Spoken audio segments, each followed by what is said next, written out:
Saludos a todos los radioyentes que están escuchándonos esta noche. Sino el tema de Shangri-La, que es sinónimo también a lo que es conocido como Agartha, la ciudad secreta subterránea, y también en el oriente, más bien conocida como Shambhala. ¿Y qué quiere decir esto, no?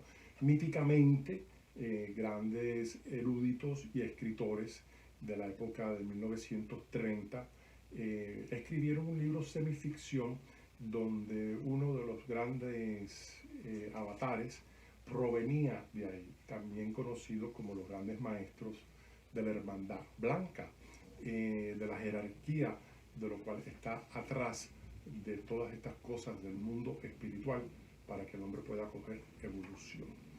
Shambhala, muy interesantemente, es el nombre original que se ha encontrado en los mandalas antiguos del Tíbet, de Mongolia, y también coincidencialmente en el Potala Palace, allá en el Tíbet, donde los grandes lamas conocían de esto. Te estoy hablando de la época 13-14 de ahí, ¿no?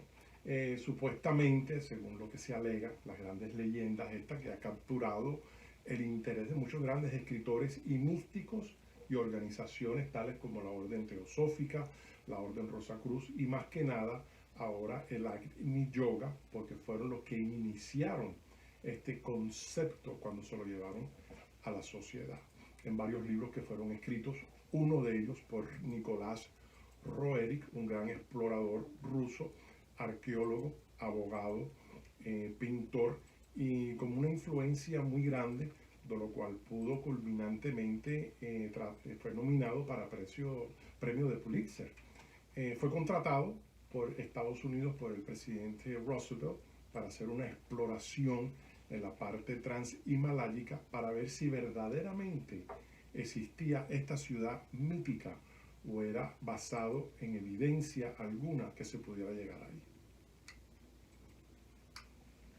Charlie, Shangri-La fue... Antes que se hubiese hecho esta película, que es muy buena, se la recomiendo a todo el mundo, se puede encontrar por el internet, igual que la que hizo también el actor muy famoso Tyrone Power, Razor's Edge, el filo de la navaja. Nicolás Roerich salió en esta exploración porque fue invitado por los maestros Moria, Kutumi y San Germán para ir allá para recibir iniciación. De ahí es donde proviene que después él escribe un libro que se llama Shambhala. Después que Roerich escribe este libro, de lo cual él no divulga cómo llegar allá, pero da suficiente información en su exploración mística, que se encuentra con Dalai Lamas en varios monasterios y le empiezan a hablar de más de 400 años previos a 1930, de que habían escritos sobre estos pasajes y de estos grandes seres iluminados de luz, de lo que es conocido hoy en día como la Gran Hermandad Blanca, que residen ahí y de vez en cuando reciben a ciertas personas que tienen un nivel espiritual, como lo tenía Elena Petrona Blavatsky, siendo rusa, y de ahí cuando ella sale es cuando ella escribe los volúmenes estos de la doctrina secreta, que es conocida en todos los lenguajes del mundo. Después de eso, coincidencialmente, Andrew Thomas, siendo ruso también, y discípulo de Nicolás Roerich, que es con quien yo establezco comunicación con él, autor también del libro que se llama Shambhala, Oasis de Luz, y ese se puede conseguir por eBay y por Amazon. En el de español es mucho mejor. Yo tuve mucha correspondencia con él para ver cómo exactamente, si era una alegoría o era basado en leyenda, o si había alguna clase de evidencia que le diera soporte a esta ciudad y a esta jerarquía de la Hermandad Blanca. Que lo que están tratando de llevar a cabo es el conocimiento, que yo muchas veces he hablado en programas previos, del Agni Yoga, también conocido como la ética de vivir. Quiere decir, vivir una vida más sana en el mundo cósmico con esas energías que podemos todos canalizar para hacernos mejores seres humanos. Andrew Thomas sí menciona cómo llegar allá por una de las grandes montañas conocidas transhimaláyicamente, que se llama Kailas. Y ahí por ahí hay unas entradas encubiertas que, a menos que no sean divulgadas, no puedes llegar ahí, y encuentran obstáculos y travesías a aquellas personas que no han sido invitadas. Hay dos clases de Shambhala. Está el físico y está el astral. Y esto es muy conocido dentro de los grandes grados de la orden Rosacruz, porque ellos habían hecho equivalentemente, Christian Rosenkreuz en 1620 y pico había hecho esta clase de exploración, pero se negó a divulgar de dónde estaba proveyendo esta clase de conocimiento esotérico para tratar de vivir una vida cósmica, y más hoy en día, que no aplica cuando estamos en una sociedad que está sumergida en la superficialidad, el materialismo y acciones nefastas. Sí, exactamente, en este momento. O sea que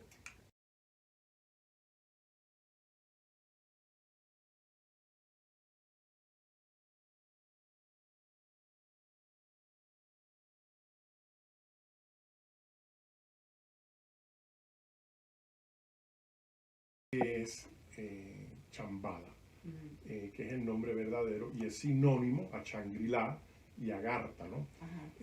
Son unas puertas de maderas grandes que nos llaman mucho la atención. Cuando eres invitado, eres recibido ahí en lo que se llama el atrium, ¿no? Que son los primeros 3 pasos. Eso es un nombre romano, ¿no? Y también los grandes faraones de Egipto, cuando iban a hacer las iniciaciones, traían a los candidatos neófitos a los primeros 3 pasos. Entonces ahí estás en una sala de espera donde se te da un vestuario de lo cual vas a poder sentirte más flexible. Cuando entras por un pasillo, por uno de estos túneles, donde hay una temperatura más o menos entre 55 a 65 grados de frío. No tanto como para perturbarte, pero te sientes bien. Te sientes en un lugar que está completamente armonioso. Hay un olor en el ambiente de rosas también. Entonces estás viviendo una experiencia paranormal que sobresale todo aquello de nuestra vida cotidiana, de esa vida científica, de esa vida de evidencia. Número uno, que antes que poder reflexionar en esto y poder captar esto, va a sonar como ciencia ficción. Obvio que lo es si usted no ha tenido esa experiencia. Es como decir, en la época, hace 25 años, no teníamos teléfonos celulares. Si tú le decías a alguien que ibas a poder hablar por un teléfono celular, ver una película, graduarte de la universidad, hacer pagos bancarios, te iban a poner en un manicomio, ¿no?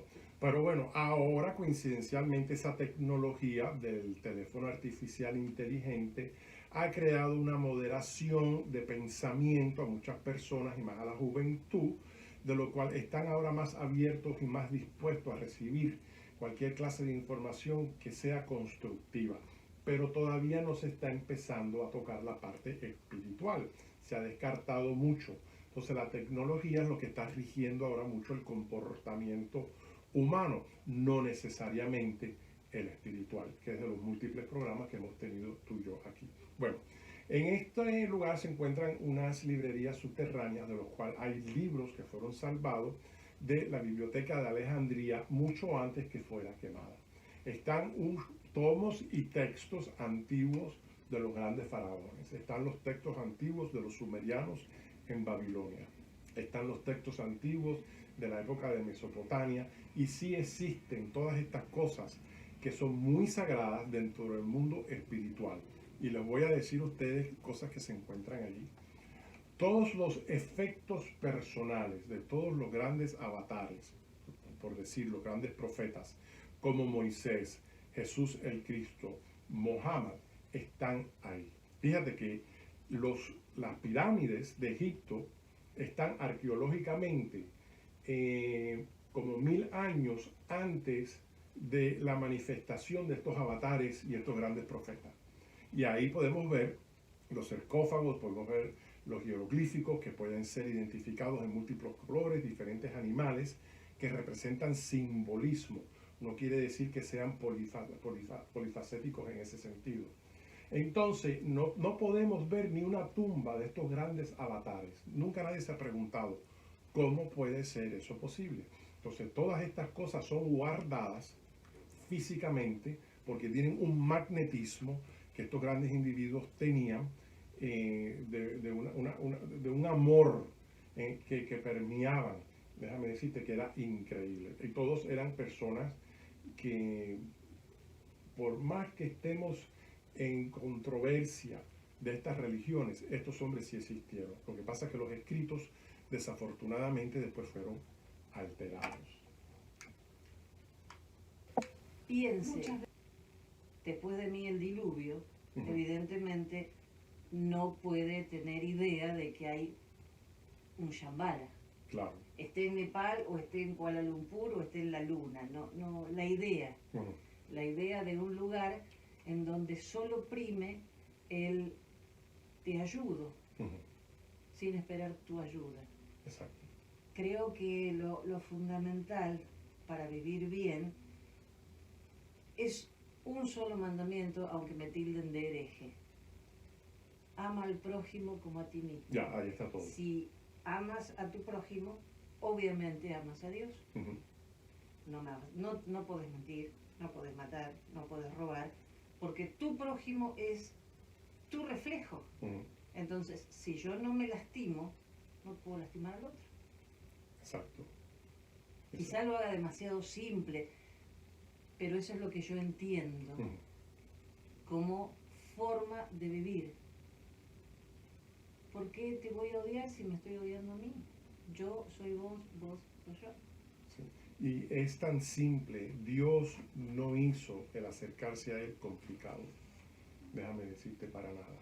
Y si hay algo que todos estos grandes profetas, Mahatmas de la Hermandad Blanca, y aquellos que son seres inmensos de luz que se llaman Manus o Sanat Kumaras, que están en la jerarquía. Hay una jerarquía invisible que está mirando sobre los efectos de lo que está pasando en el planeta.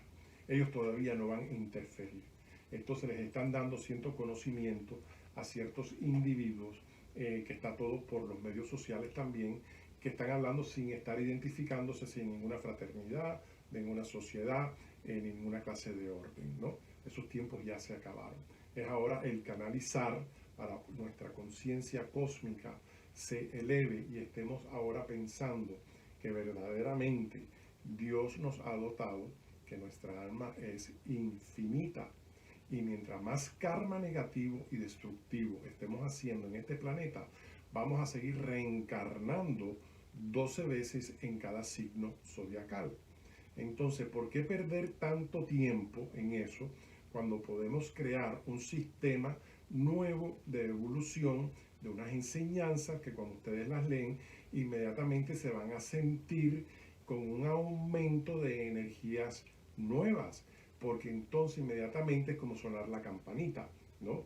Se empieza a canalizar esas fuerzas que están esperando ahí, el poder ser llevadas como un rayo a la trayectoria de la mente humana. ¿Qué es lo que estoy hablando aquí? No tanto de la clarividencia y del sentido extrasensorial que tenemos nosotros. Tenemos nuestros 5 sentidos cognitivos y tenemos otros 7 sentidos cognitivos más poderosos, que son los espirituales de nuestra alma. Pero como los tenemos adormecidos, porque hemos sido programados a no creer en eso, como si fuera una anomalidad, como si fuera una cosa de ciencia ficción, entonces ¿qué pasa? Descartamos esto y ni tratamos de contemplar a ver si es verdad. No investigamos, no exploramos. Y yo te digo a ti algo, ¿cómo tú no vas a investigar cualquier cosa que tenga que ver con tu alma? De lo cual el Dios divino que ha creado este universo infinito de estrellas, de planetas, de cometas, de diferentes galaxias, tú a ese hombre no le vas a poder dedicar, aunque sea de las 8 horas que estás trabajando, media hora. Es que el Dios no está buscando verdaderamente ser halagado, porque si no fuera un Dios egocéntrico, Él lo que está buscando es lo que tú acabas de hacer, el pensar con el corazón, el actuar con el corazón, el expandir el amor, desinteresadamente, porque cuando lo haces por interés es algo superficial, ¿no? Es otra clase de motivación. La vida espiritual, la existencia del alma después de la muerte, no tiene nada que ver con las posesiones que tú tengas, no tiene nada que ver con el estado financiero que tú tengas, no tiene absolutamente nada que ver si eres una mujer bella o si eres un hombre musculoso. Lo que te va a dar la entrada, la llave a esta puerta, es el nivel de tu alma, de esa compasión, de ese amor que tú tengas, y que tengas también una cosa muy importante: agradecimiento. Es que eso es fundamental. Si yo te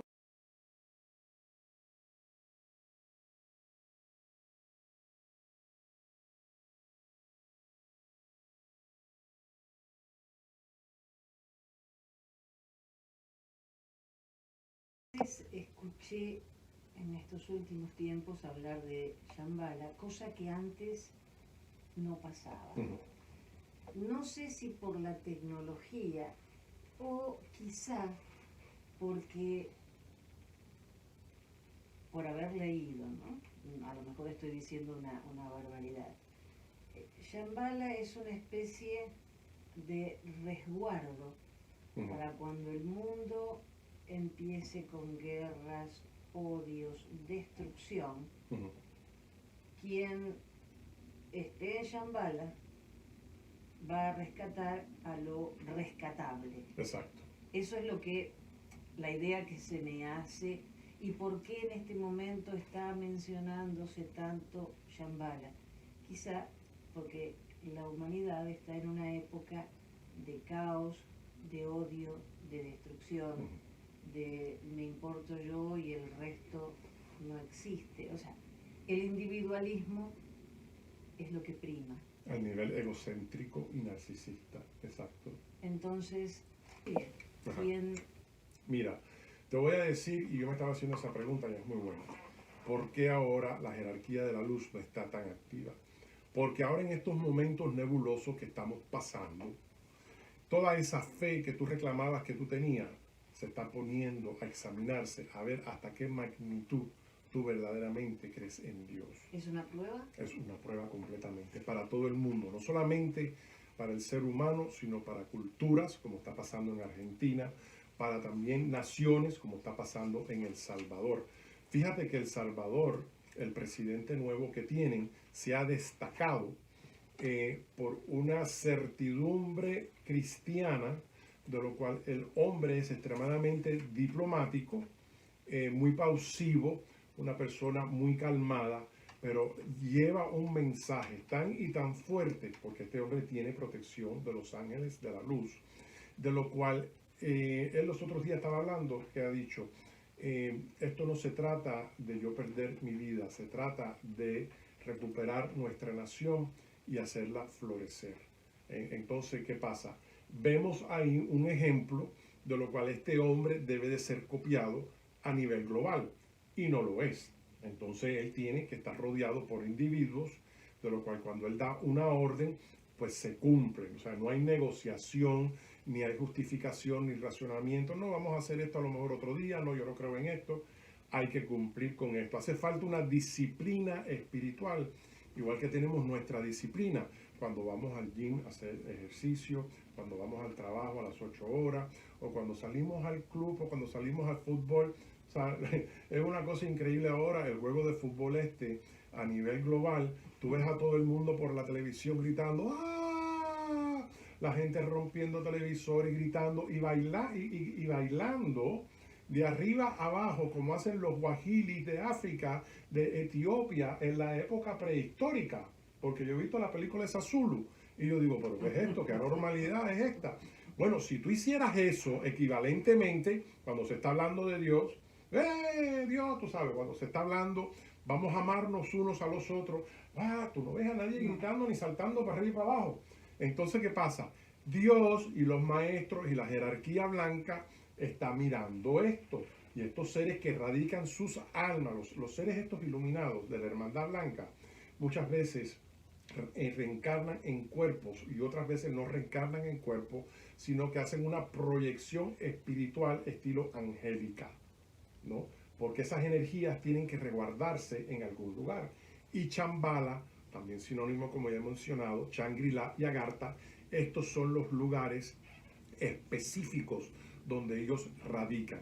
Cuando ellos quieren llevar a cabo que una persona les sirva a ellos como un servidor de luz, muchas veces conscientes, otras veces inconscientes. Cuando entran en el sueño son llevados ahí, son instruidos por cambios de energía, lo que te sientes en una clase ahí, porque todo es energético.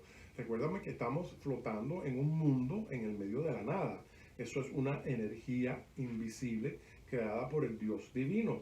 Si nosotros nada más que cogiéramos por un minuto concepción de las leyes cósmicas, ¿no? De las energías que hay, ¿no? Es algo increíble. No vemos el oxígeno que estamos respirando, inhalando y exhalando, que sin él no podemos sobrevivir. Entonces, ¿cómo no vamos a creer en el mundo espiritual de ese nivel? No estoy hablando del mundo espiritista de los santeros aquí de Jayalía, ni de los paleros, ¿no? Es que eso tiene un punto hasta cierta dinámica, por llamarlo así, ¿no? Pero sí, el mundo espiritual existe, igual que existe el mundo de la oscuridad, ¿no? Hoy tú y yo estábamos tomándonos un café previamente y te estaba hablando de un ser, de un espíritu de la oscuridad que yo conocí y que tenía un poder de influencia fenomenal. Y se los mandan a diferentes personas, o ella se acerca a diferentes hombres, para destruirlos, para quitarles su identidad, para hacerlos cuestionar de su vida. Pero si perdiste tu luz es que nunca la tuviste. Sí y no. Porque el que es probado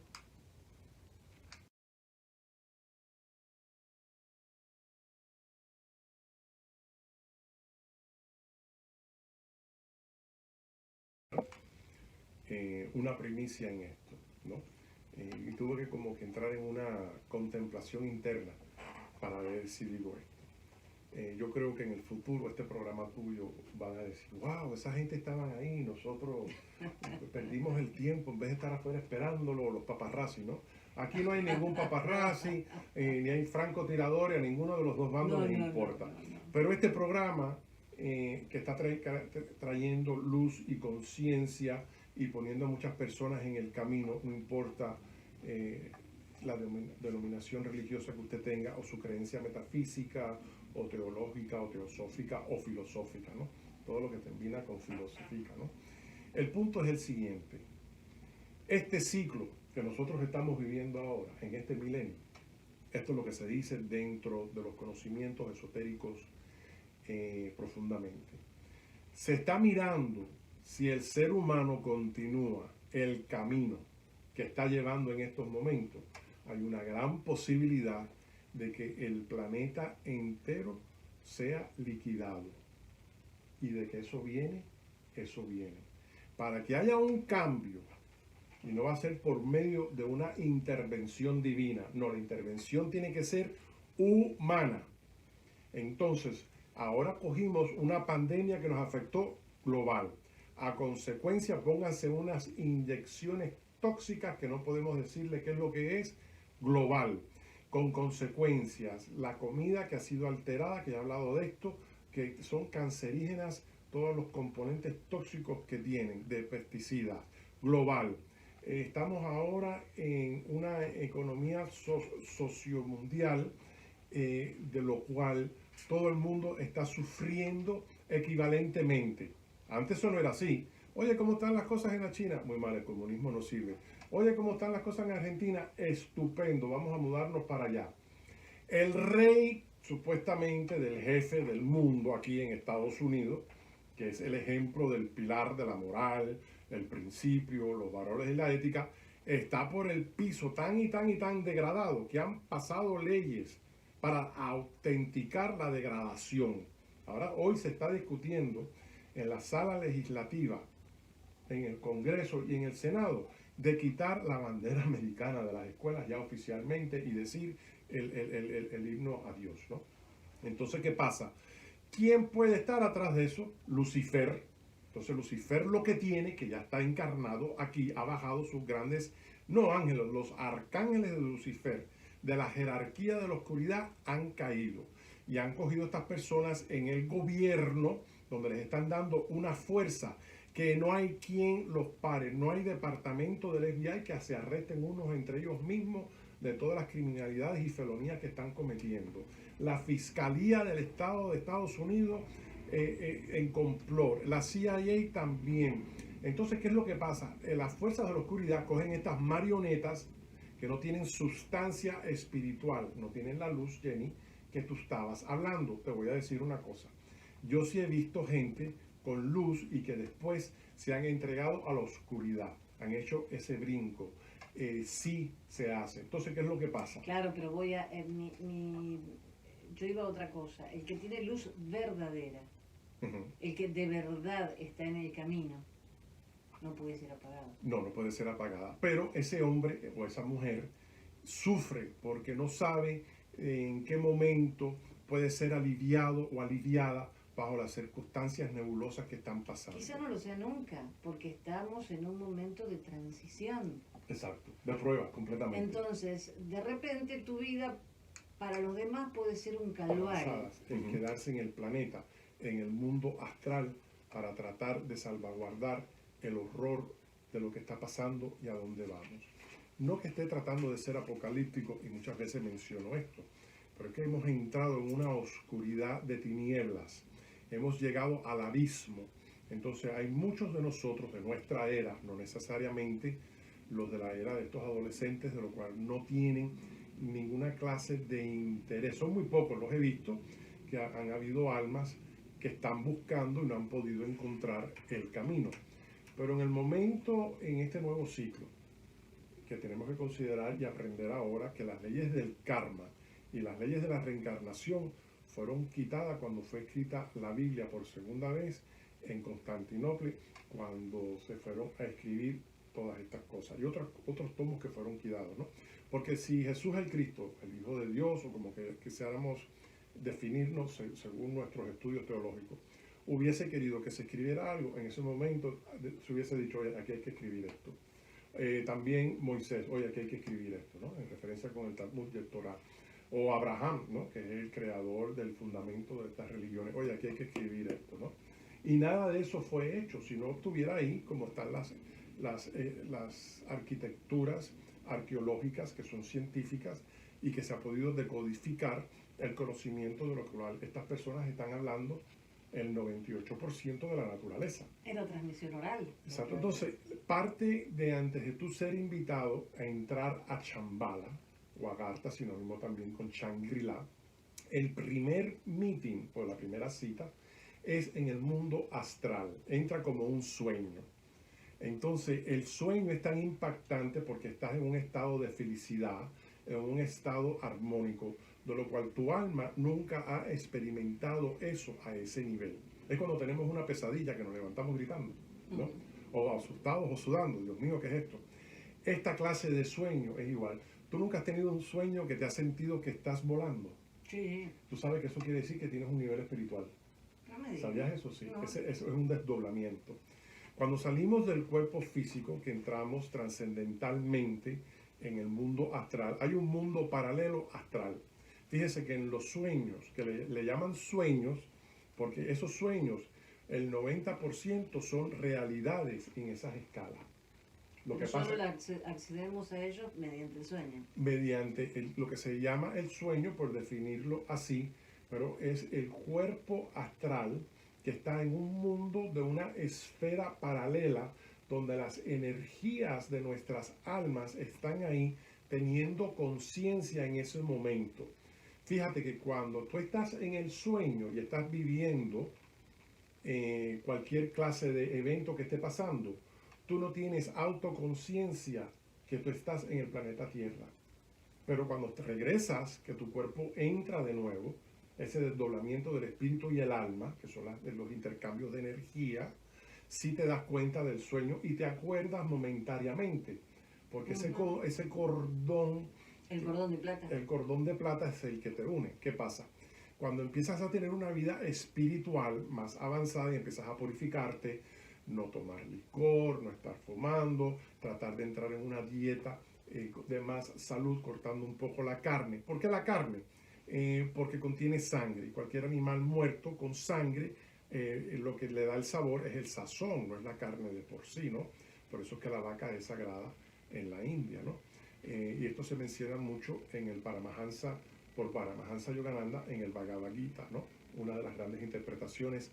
Hay varios Bhagavad Gitas, ninguno de ellos me gusta, creo que fueron alterados también, igual que la Biblia, el Talmud, el Torah y el Sefer Yetzirah.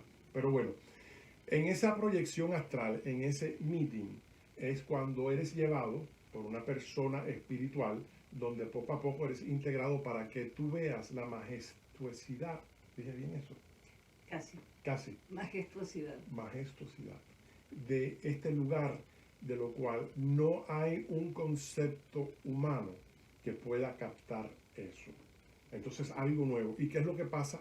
Te da un sentido de identificación que te quedas en un estado de éxtasis. No puede durar mucho eso, porque si no se puede romper el cordón. Entonces es donde viene el fallecimiento, lo también conocido como la transición. Y vulgarmente es lo que le llamamos la muerte, es la muerte del cuerpo, nunca del alma. Pregunto, supongamos que yo hago un viaje astral, ¿no? Y se corta ese cordón. ¿Puede alguien